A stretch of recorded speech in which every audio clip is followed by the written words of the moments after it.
I've heard stories, luckily I haven't been involved in any of them, but I've heard stories where business owners have kind of wrecked the deal because they actually didn't know what they were going to do when they retired, and they didn't have a plan. They actually didn't want to sell the business.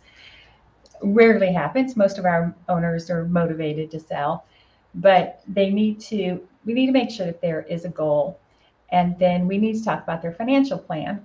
So just what we talked about a second ago, we have to make sure that that business, which is typically the business owner's largest asset, when there's the liquidity event, does that give them enough money to go into that next chapter? But there are other things we want to think about too. There may be some tax minimization strategies that can take place before the sale, and you'll want to get that taken care of well in advance of the sale date. So potentially moving some of the equity to a trust. I'm not a tax specialist. You will need a tax advisor, and I always suggest that the business owners have one. But you getting those tax minimization strategies worked out well in advance is very important.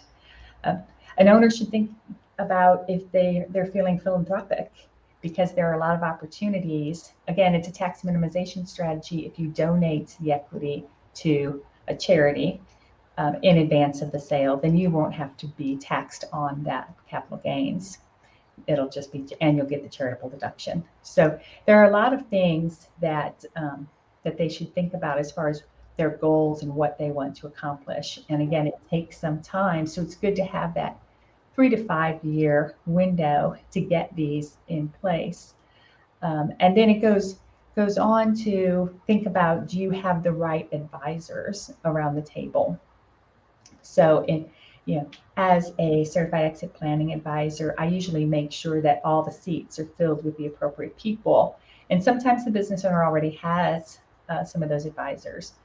For instance, they may already have a financial planner. Great. The financial planner should be involved at the very beginning, because we just talked about some of those financial decisions that the business owner will have to make before the sale. And we want to make sure that financial planner is involved and make sure that business owner is educated there. We talked about a tax planner for tax minimization strategies. An attorney, the transaction attorney, always likes to be involved very early on.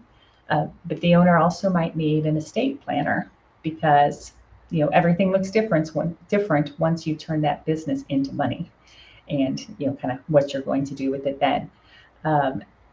Toward the end, they may need a broker or an investment banker. We usually bring them in at the end once we've got that business in pretty good shape. But there could be a lot of advisors. So again, that's one of the first discussions I have with the business owner is, let's see who you already have and which gaps need